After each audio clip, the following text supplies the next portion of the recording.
हमने आपको त्रिभुजों की दो त्रिभुजों की समरूपता के बारे में बताया था।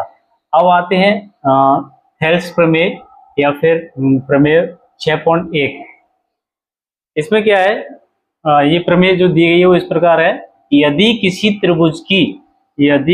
त्रिभुज की एक भुजा के समांतर अन्य दो भुजाओं को भिन्न भिन्न बिंदुओं पर प्रतिच्छेद करने के लिए एक रेखा खींची जाए तो ये अन्य दो भुजाएं एक ही अनुपात में विभाजित हो जाती हैं।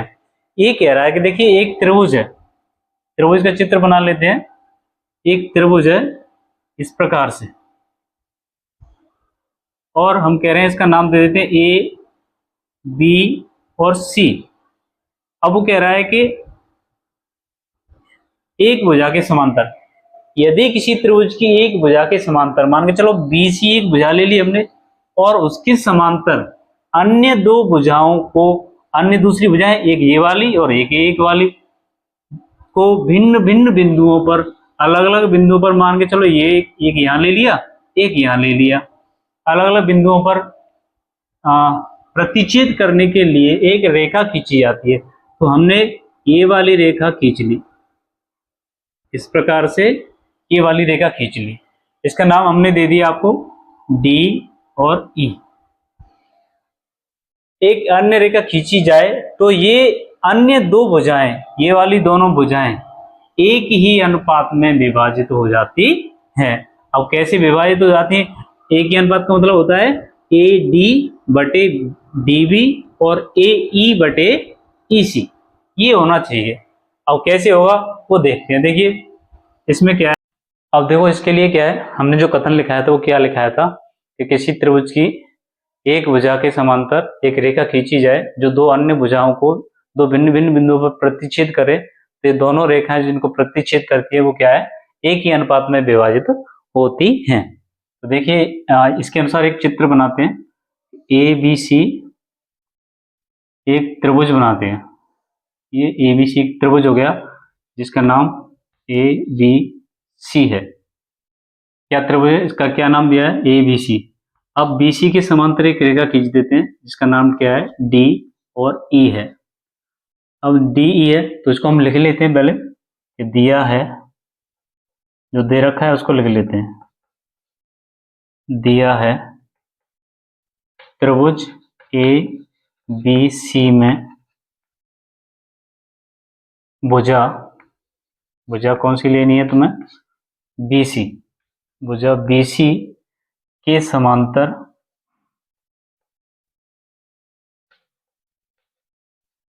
रेखा DE खींची।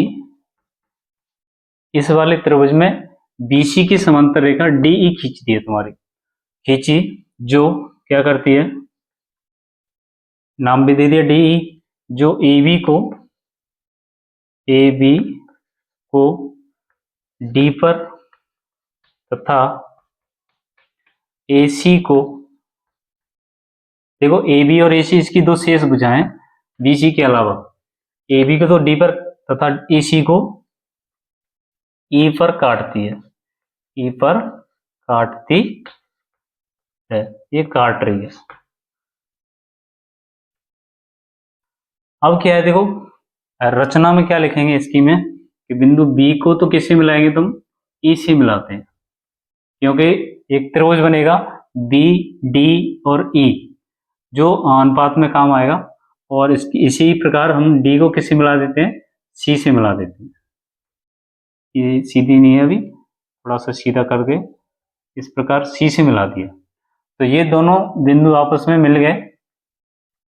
अब क्या है, एक लंब खींचते हैं भुजा AB पर, कौन सा है, जो बिंदु E से खींचा जाता है।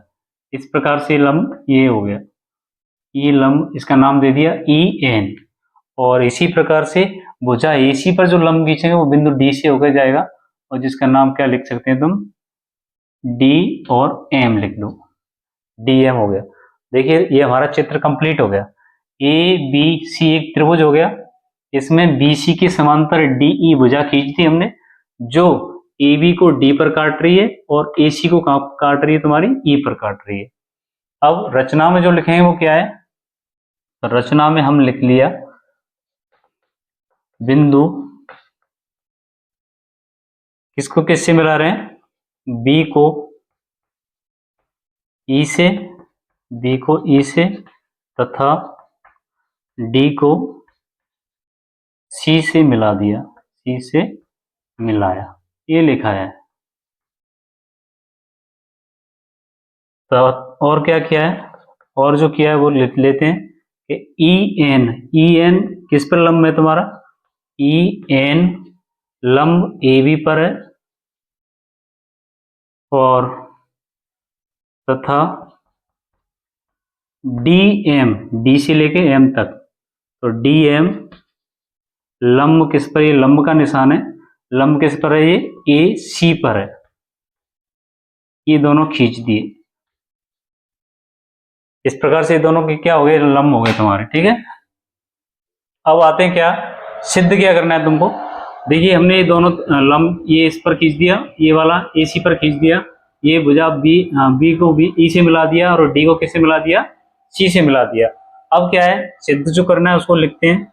सिद्ध क्या करना है तुम्हारा, सिद्ध करना है,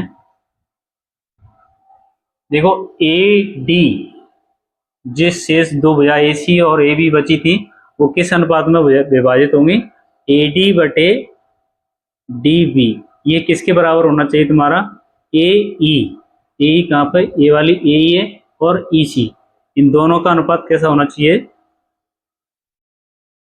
बराबर होना चाहिए, ई और सी। अब देखिए इसके लिए हमें क्या क्या करना पड़ेगा, हमें केवल त्रिभुजों के क्षेत्रफल निकालने पड़ेंगे और उनका अनुपात निकालना पड़ेगा। तो देखते हैं कैसे निकालते हैं त्रिभुज का क्षेत्रफल। उपपत्ति, उपपत्ति में क्या लिखेंगे, देखिए त्रिभुज का क्षेत्रफल का सूत्र लिख लेते हैं पहले। त्रिभुज, त्रिभुज का क्षेत्रफल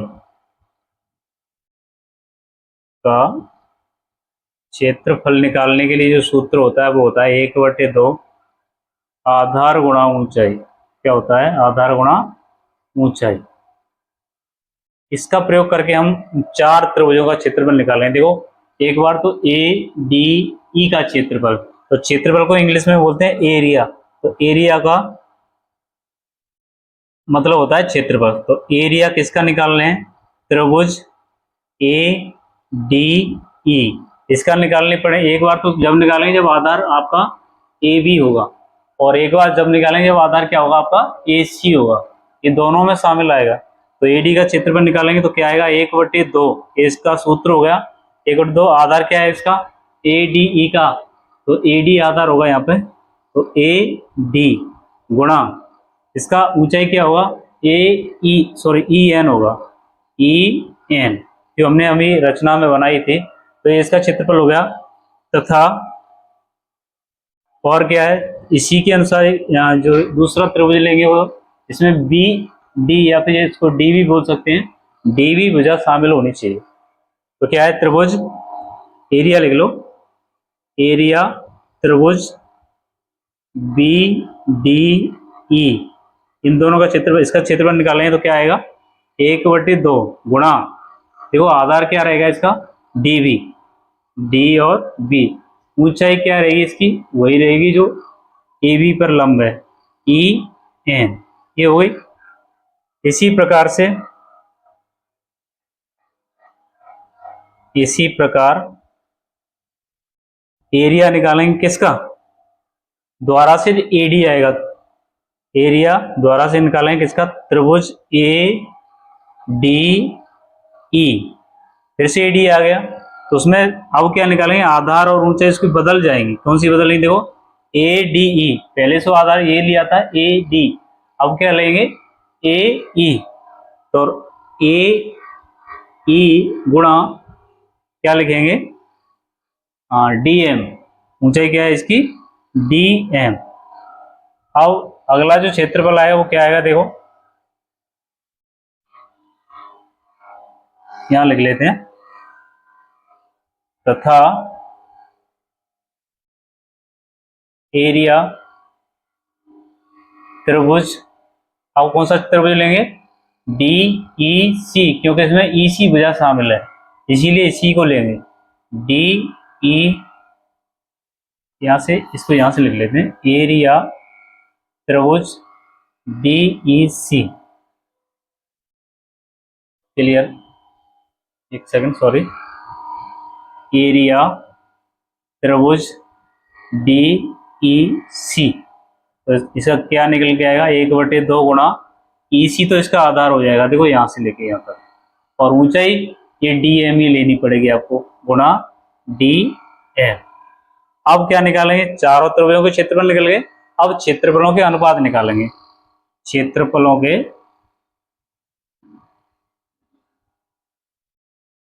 अनुपात क्या रहेंगे? देखो,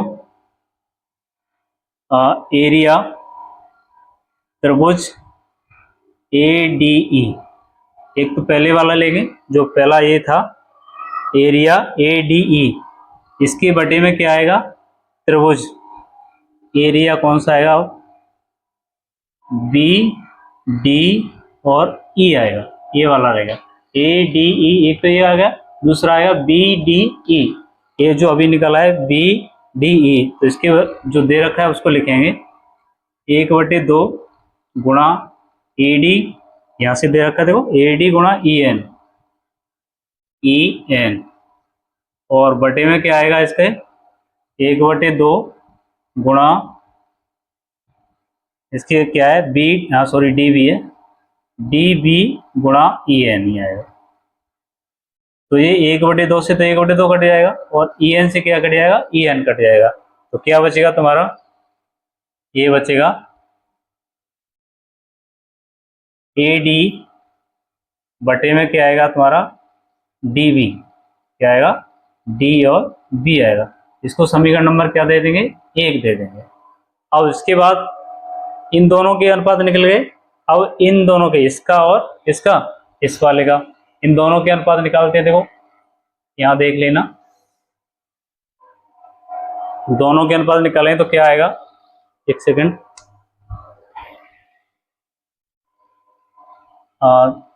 एरिया त्रिभुज कौन सा आएगा? ए डी, फिर से लिखना पड़ेगा, ए डी ई, और बटे में कौन सा आएगा?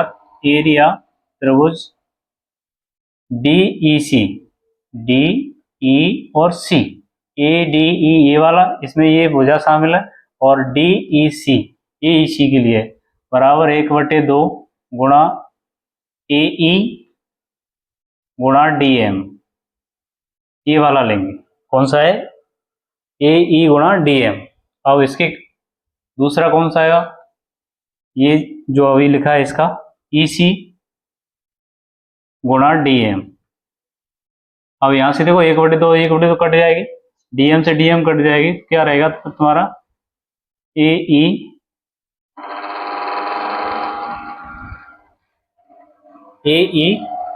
बटे ई सी, ये समीकरण नंबर 2 हो जाएगा तुम्हारा।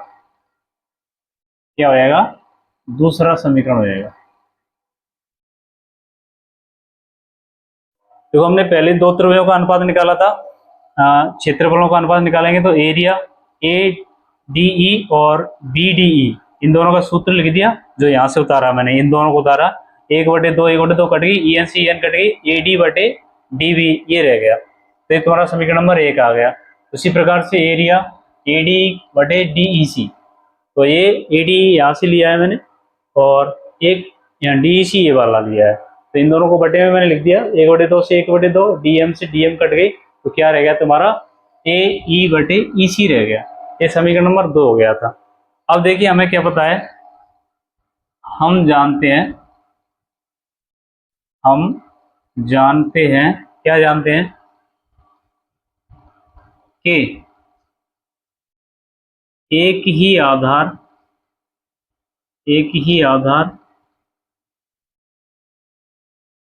तथा 2 समांतर रेखाओं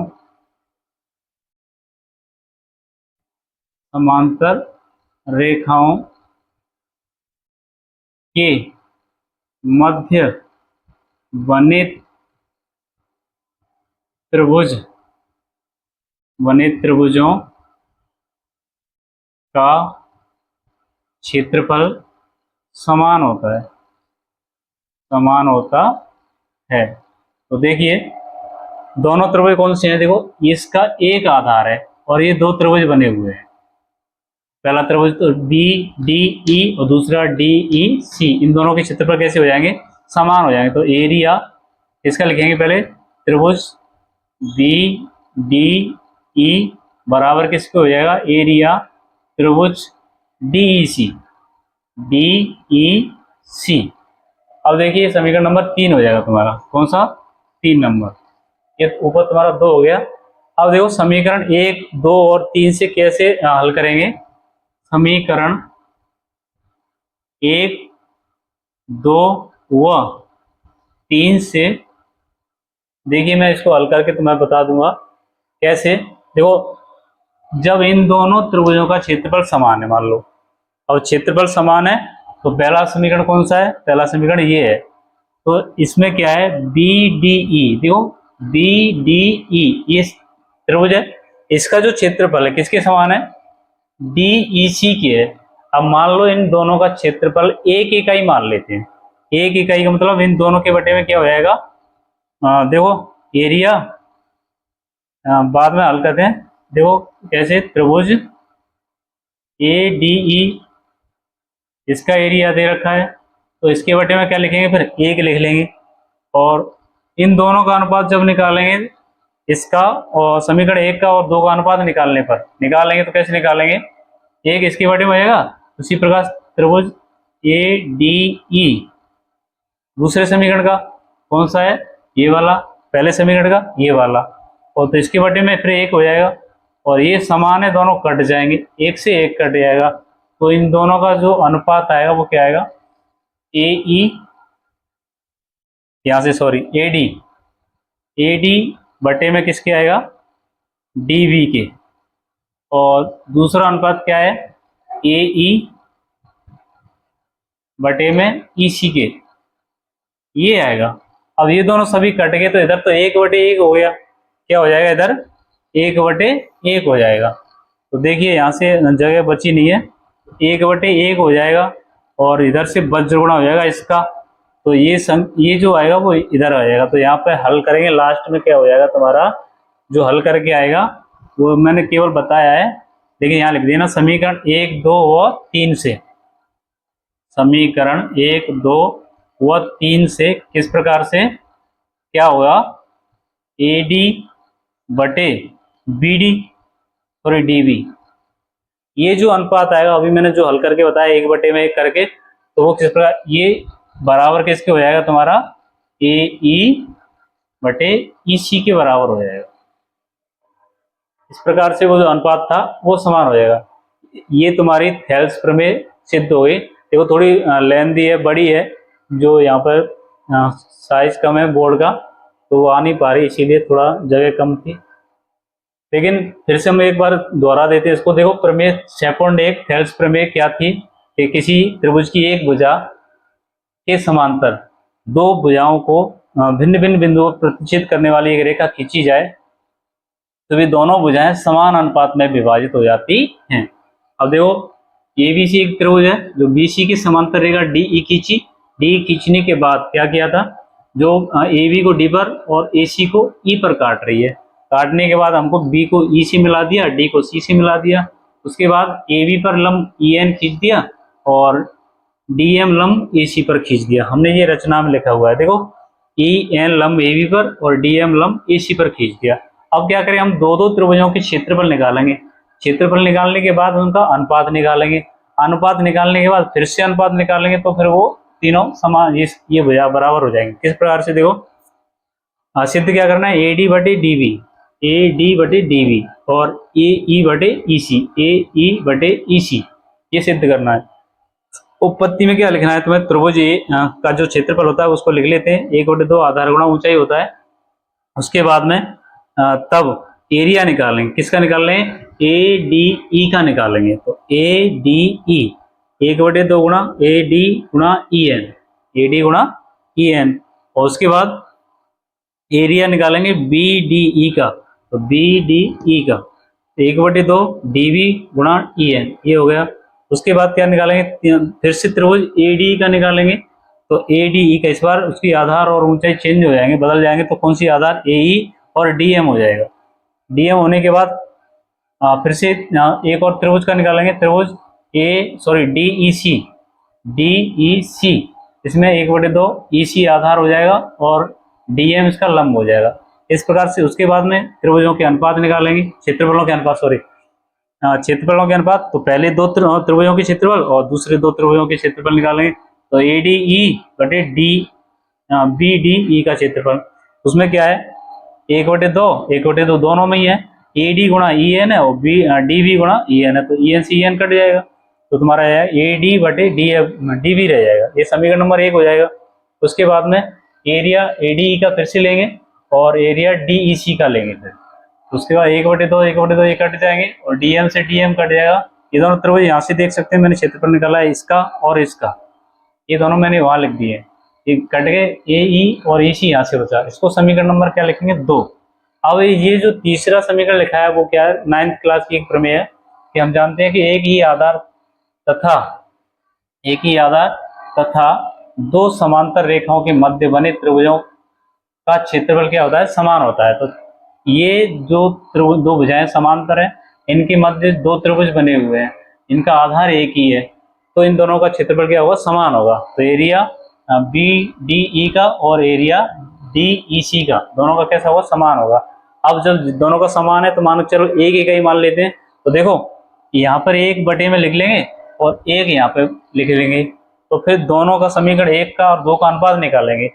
समीकरण 1 और 2 का अनुपात निकालें तो क्या आएगा, ये दोनों कट जाएंगे क्योंकि समान है, और ये भी कट जाएंगे, तो दोनों कट जाएंगे तो 1/1 रह जाएगा, 1/1 रह जाएगा, तो ये ऊपर दूसरे पक्ष में आएगी और ये इसके बटे में आ जाएगी, बटे में आने का और बच जोड़ा करेंगे तो तुम्हारा ए डी बटे क्या आएगा, ए डी बटे डी वी और ए ई बटे ई सी दोनों कैसे आएंगे, समान। तो समीकरण 1, 2 और 3 से ये आप सिद्ध कर सकते हैं। इस प्रकार से थेल्स प्रमेय ये आपकी सिद्ध करा दी।